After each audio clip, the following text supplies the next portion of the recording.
前回までのあらすじ。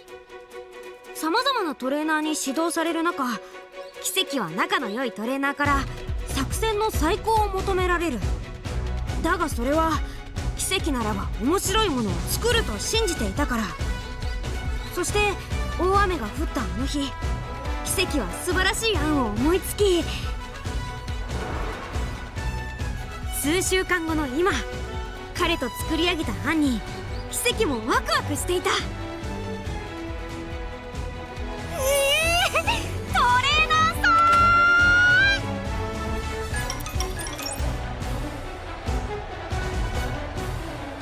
どうして私が奇跡に振られたの？あの子の得意分野なら私も磨いてあげられたわ。なのに。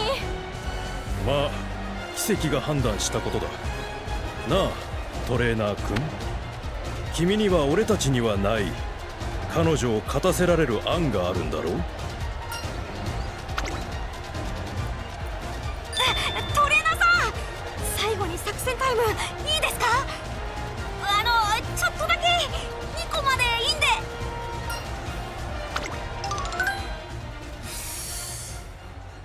はあ、確認しましょう。あなたは大雨の日、私の根性とスタミナを褒めてくれました。そして私はあなたのその一言をきっかけに新しい最強の案を用意することにした。そこまでは間違いないですね。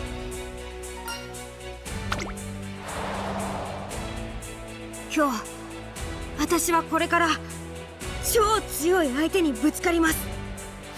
この前と同じ里のクラウンちゃんに里のダイヤモンドちゃん、それにビブロスちゃんのお姉さんのシュバルグランちゃん。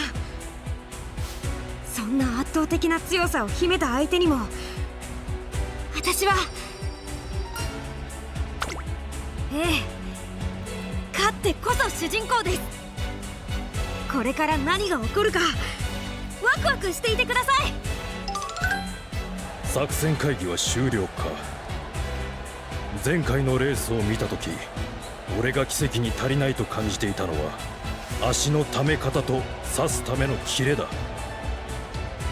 それを克服できるだけの基礎を君は彼女に指導できたか？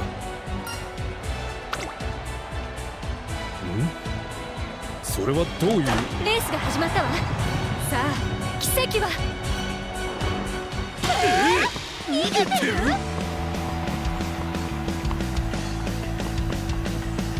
いや奇跡は持つの？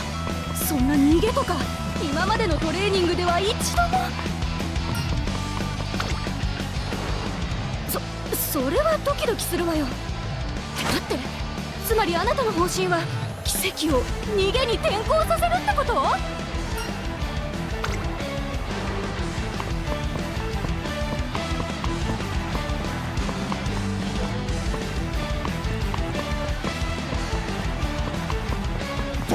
馬鹿げている。レースで勝つ定石は馬娘が自分の勝ち筋を固めることだ。なのに前回と全く違う走りでいけるというのか。そんなこと、そんなまさかが叶うなら。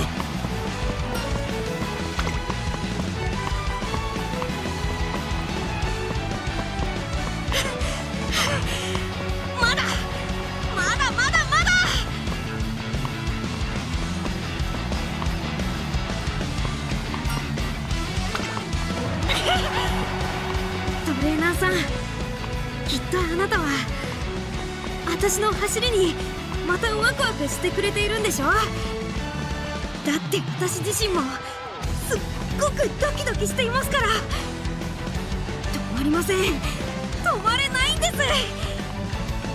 このまま勝つ。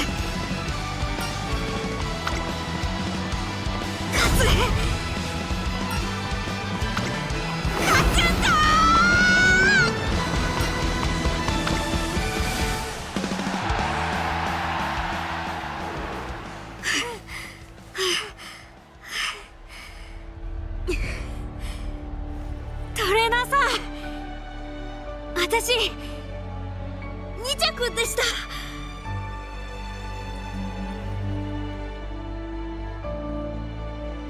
でも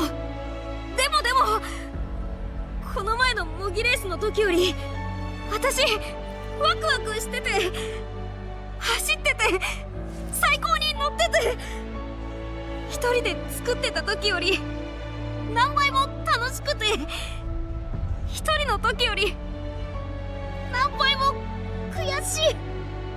あなたと勝ちたかった。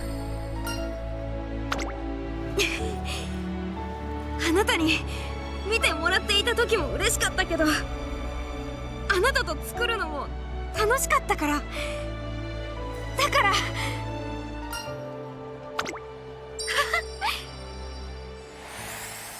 そして私はあなたの手を取った。これは私とあなたの物語だ。私とあなたが作るのは